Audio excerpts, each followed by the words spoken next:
Millions of years ago, before the dawn of man, the turning Earth was caught in the dead, cold grip of the Ice Age. In those early years, the Ice Age glaciers were at work, plowing out the island water empire. In the beginning, it was very dark, and from the old legends of the Tlingit, the creator of heaven and earth was called the Great Raven. It was he who brought daylight to the world. As the earth turns, the first rays of sun strike the waterways of the southeast border, and it's good morning, Alaska.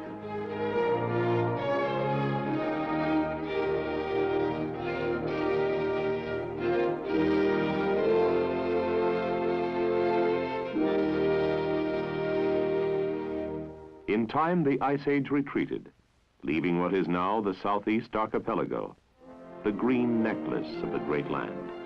The state that will lead America north to the future is still in the early morning of development. All states need many things for growth. Among them, natural resources are important. Human resources are vital. But the people who are the state can only progress and go places on highways for communication and transportation, highways geared to the modern age. However, many Alaskan centers, from Kodiak across the Gulf to the communities within the 35,000 square miles of Tongass National Forest, with its mainland mountain and glacier barriers, spruce and hemlock firred islands anchored in a maze of fjords, passages and channels of the sea, can only be traversed by water or by air. It was here, where the town of Sitka stands today, that the Russians in the 1700s made their headquarters in tapping the Northland's wealth of furs. And it was here, having sold us the great land, they turned over Alaska to the United States in 1867. Those who ventured to visit Alaska soon discovered that furs were not the only riches. In the southerly island areas, it was a land of mild, moist weather, tempered by warm currents offshore. The clear waters harbored shoals of salmon. This finest of food species had been taken by eager fishermen for centuries.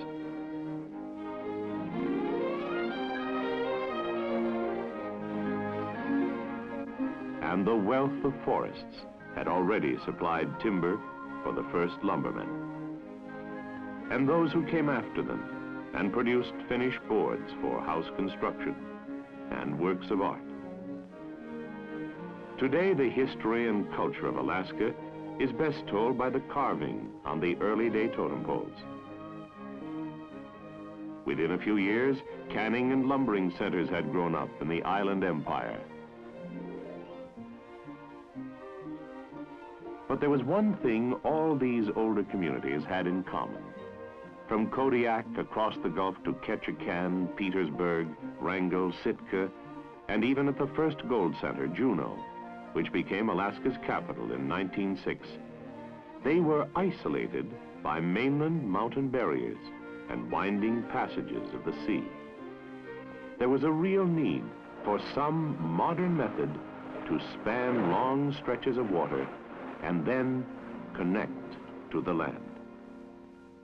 Unlike most American communities, all roads ended beyond the edge of town. Cars had to be shipped in by freighter. There seemed to be no possible way the communities could ever be linked by the modern life-sustaining artery of a motor highway. It would have to stop at the water's edge. This cut out the modern American family way to travel, with the kids in the car, camper, or trailer. The only way anyone, resident or tourist, could drive to Alaska from the lower 48 was over the long highway through Canada's North Country. In 1959, after years of struggle and setbacks, Alaska became the youngest state and added the 49th star to the flag. finally, for the great land, the morning had come.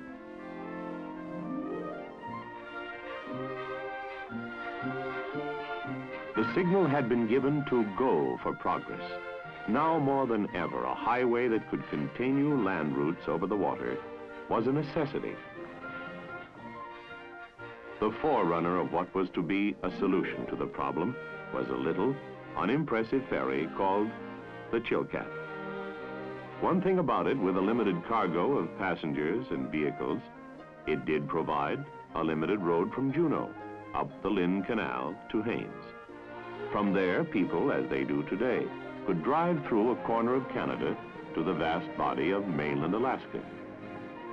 This gave a few far-sighted men the concept of a moving road to span the waters and tie our cities in southeast Alaska and on westward together. They called it the Marine Highway. In 1960, a bond issue to build 3 large, newly designed ferries was authorized and passed. The best expert predictions were far exceeded the first year, though the last of the 3 new ferries was not delivered until June of that year. Here was a real extension of land roads that could take any vehicle that was legal on America's highways, up to and including the largest freight trucks. There was far more traffic the first year than had been predicted for the 4th year, and by the end of the 4th year, traffic was 5 times original predictions. The larger ferries have several types of staterooms for those who want them. Many passengers would as soon relax in the airplane-type reclining chairs. There is a snack bar for a quick bite or a meal, or self-service refreshment at any time. For those who prefer a full-course dinner, there is a dining room with excellent food and courteous service. There are no traffic worries, no exhaust fumes, and no wear and tear on the nerves in this kind of highway travel. The passengers can relax and leave the driving to the captain, while the operation of the propulsion power is handled by the engine room crew, who have charge of the big diesel twin engines totaling 8,000 horsepower to 17,750 horsepower per ship.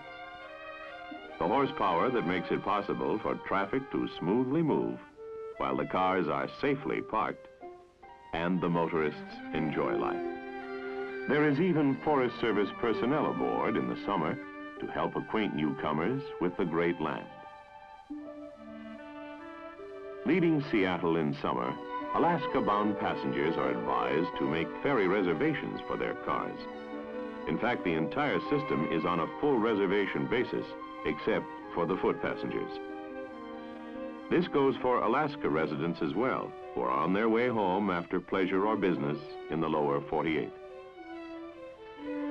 Ferry departures are prompt, so don't take a chance on being left behind.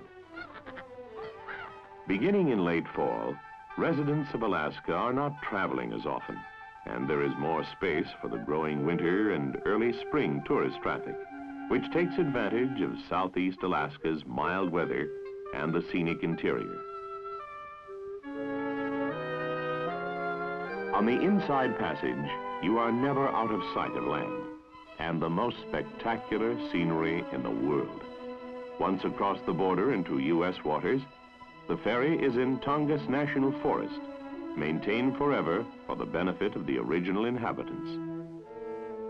In the narrow sections, the shores are so close, the wildlife can enjoy watching the travelers. The Wrangell Narrows call for expert navigation from the wheelhouse, with only a few feet leeway on either side of the huge vessel. In spite of Alaska being a virtual wilderness on every side, some of the state's greatest industries are here in the southeast archipelago. Southeast Alaska, up until the war years, supplied the mainstay of Alaska's economy. The forests are our greatest renewable natural resource. Under a plan to harvest mature trees and make way for new growth, supervised cutting of timber in the area feeds a woods product industry around communities like Ketchikan. whose biggest operation provides one of the largest payrolls in the state. The trees are a crop that under skilled forest management will be continually renewed to ensure jobs and income for years ahead, not only around Ketchikan, but Wrangell, Petersburg, and Sitka, and all the other forest communities. In this water world, fish are the basis of a great food industry and support another large workforce, who in turn support the people who provide the services and supplies. Wrangell, first ferry stop north of Ketchikan, is another fish and woods product center. Next oldest southeast settlement to Sitka, it was established as a Russian fort in 1834. This stop is a real plus for the rock hunting tourists who find garnets plentiful in the area. Petersburg, first port above Wrangell Narrows, is younger, beginning as a fishing port in 1897. It is considered one of the wealthiest cities per capita in the world. Only a few miles from Petersburg lies LeConte Glacier, one of the most active glaciers in the state.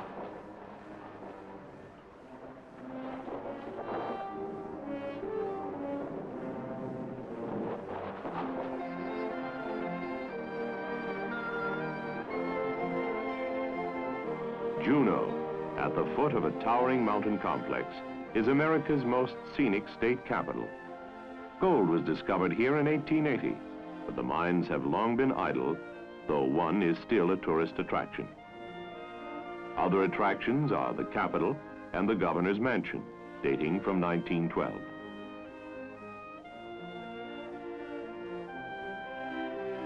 Visitors also flock to Mendenhall Glacier. Our next stop is Haines and Port Chilkoot.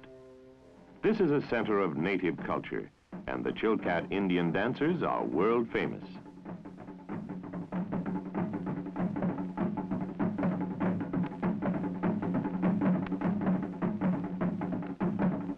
From Haines, the land road leads across a corner of Canada to central Alaska.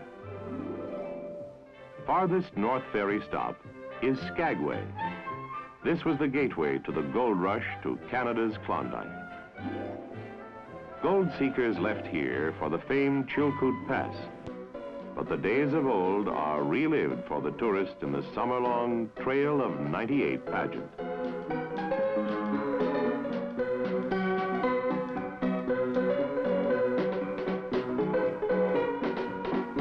A narrow-gauge railroad, the White Pass route, leads to Whitehorse in the Yukon.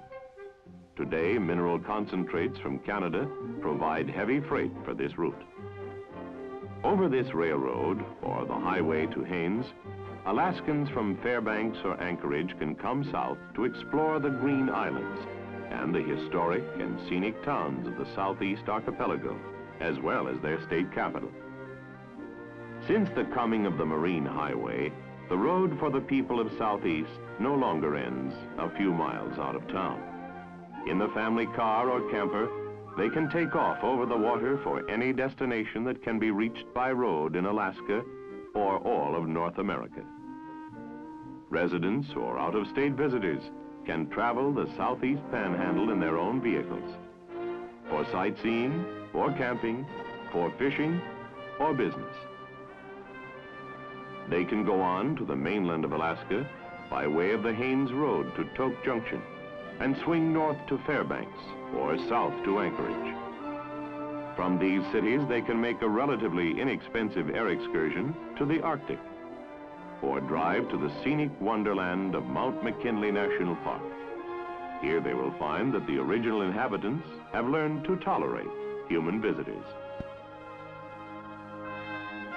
To serve the southwest segment of the Marine Highway system, a ferry leaves Anchorage on a regular summer schedule and travels down Cook Inlet by way of the huge offshore oil rigs to touch at Kenai, Homer, Seldovia, Kodiak, and Seward.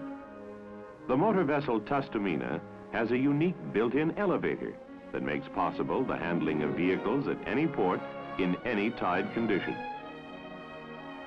As the result of the passage of a bond issue, this vessel was lengthened by being cut in two and having a specially engineered section welded in. This added to the vehicle capacity and increased the number of staterooms.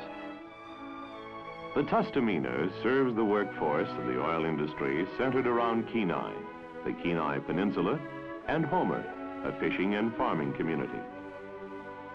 Seldovia, another seafood center with no land road connection, also depends on the marine highway for vehicle transportation.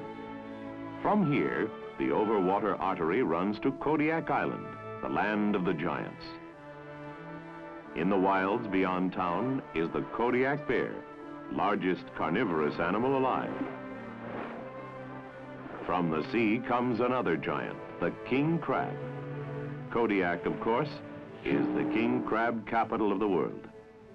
The canneries here also process salmon, halibut, clams, and shrimp.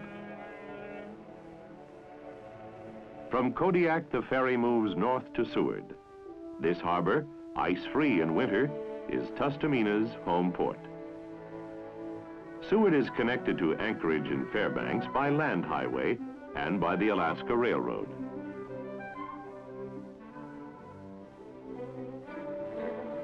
Northeast of Seward is Prince William Sound. At the head of Valdez Arm is the town of Valdez, tied to inland centers by a year-round highway that runs through scenic Thompson Pass, one of the heaviest snowfall areas of the state. Valdez is to be the southern terminus of the pipeline to the North Slope oil field.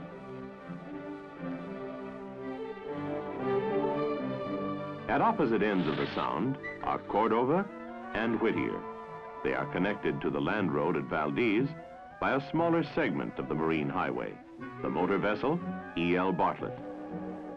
The Bartlett is the result of special design efforts requiring 2 years. Just short of 200 feet in length, it can carry 165 passengers and load 35 cars through the knighthead bow or by the stern ramp. This makes loading or unloading possible at either end. To take a car to Cordova until a land road is built, one must take the marine highway. 95% of passengers who arrive here are residents of Alaska. However, tourists are now discovering Cordova because of its beautiful setting and the abundance of wildlife in the area.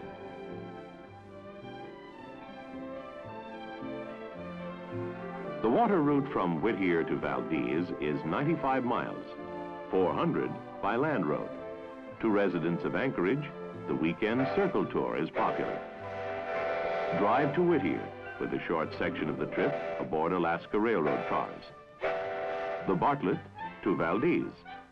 Folks, if you take a look forward and to your right, off the starboard bow, there's a cliff coming up there with a bird rookery. We'll pull right past so you'll have a good look. Then drive back to Anchorage by road.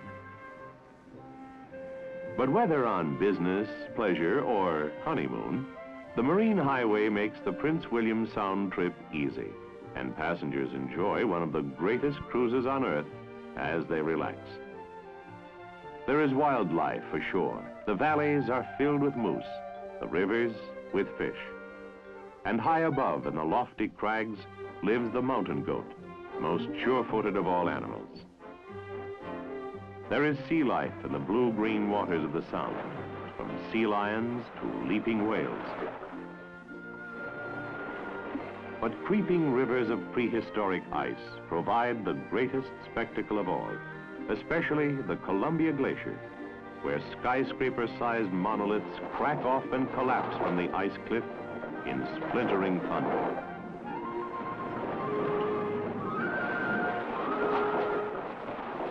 The Bartlett design immediately proved so successful that to expand service in the southeast, 2 more similar vessels are required.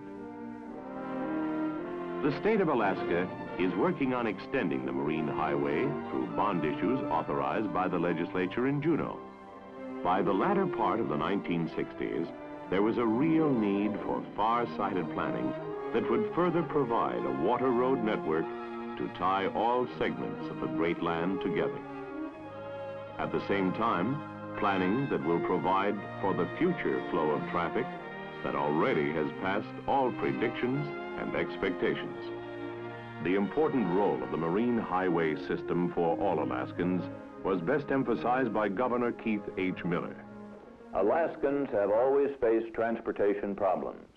We live in a state of vast areas. Long distances and rugged terrain separate our cities. Construction of highways and railroads to connect the coastal cities of southeastern and southwestern Alaska is economically prohibitive. The logical answer was a moving road that would span both land and water. 10 years ago, the concept of a water highway system that would provide an economical method of travel for us was just a good idea. Today, that good idea is a necessity of economic life that we cannot do without. In fact, over half of the passengers who travel on our ferries are Alaskans. Ferry traffic results in a greater variety of goods and savings for all Alaskan consumers. This traffic stimulates employment and investment and contributes to greater business efficiency. Alaska has begun a period of growth and development. We must expand the ferry service and facilities to communities that are now served by plane. Existing vessels must be modified to increase efficiency. Service should be extended to connect the southeastern and southwestern portions of the system. The Alaska Marine Highway provides the only fast and efficient transportation for both passengers and vehicles to communities not connected by roads. Remember, the ferry system is not just a service, it is a necessary means of access to materials and markets for all Alaskans. We are still in the early morning of development, and the Marine Highway is a big part of our future. We must plan for its expansion in order to keep pace with the growth of our great state. From a vessel leaving Sitka, gliding up along the Alexander Archipelago through the playground of the Great Wave. Not so far south now lies the lower 48. To the west, 5,000 miles away, lies Japan. Across the Gulf is another sea arm of Alaska, Kodiak, Katmai National Monument, Homer, and all the Southwest. In time to come, the Marine Highway, aboard a seagoing motor vessel, will connect the loose ends in the southwest and southeast to form an in-state system that circulates traffic between the mainland heart and the outer fringes. This will further ensure a United States route from Seattle to the southeast, to Anchorage and on to Fairbanks, and eventually the Arctic, to tie Alaska and the lower 48 in a motor road network that moves traffic across oceans and mainland barriers. Over this wide-reaching road that spans seas, channels, and inlets, as well as mountains, lakes, rivers, muskeg, and Arctic permafrost, the Great Land will lead America north to the future.